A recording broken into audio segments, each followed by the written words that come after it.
Kain na tayo.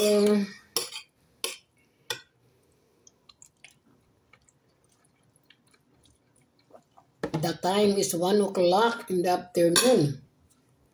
Ang kapagkain natin ay pagkain ng kambing.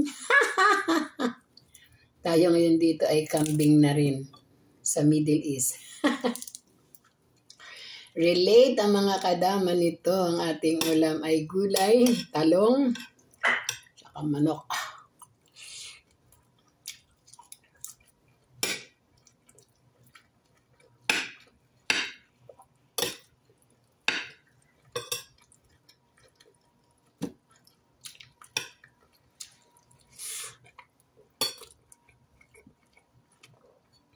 Madami akong pagkain ngayon guys kasi kahapon, di ba Sabado,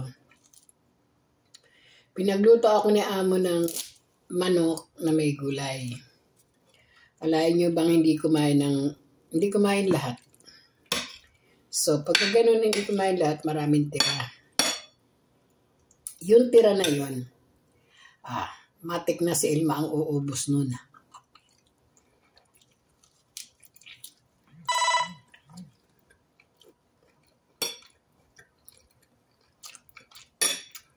Manok, talong,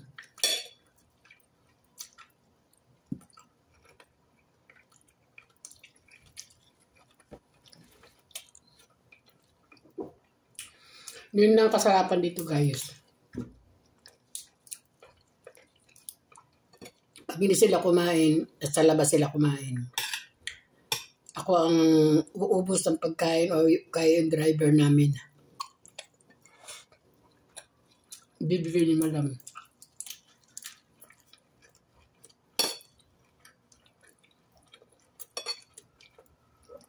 Pero pag alam niya gusto ko, hindi niya ibibigay yun.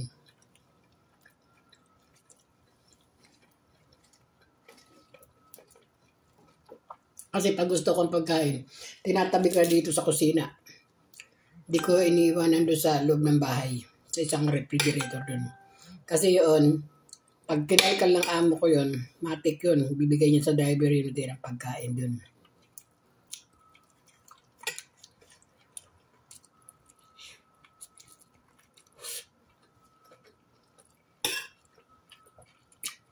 Eh gusto ko pagkain ganito mga gulay.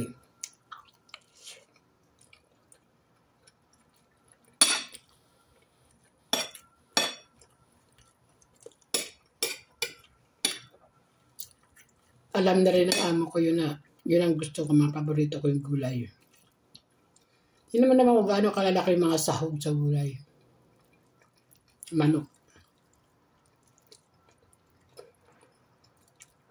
Uy guys, baka akala ninyo marumi kamay ko ha kasi naglilinis ako. Naghuhugas naman ako bago kumain. Tsaka, ang kamay ko laging malinis kasi siyempre naglilinis tayo o di parating tubig ang hawak natin.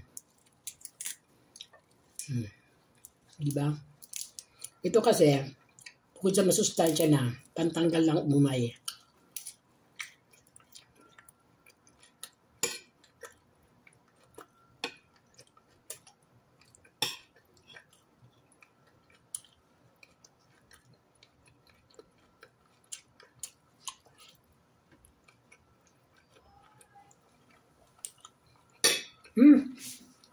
Napahaba na. Thank you for watching.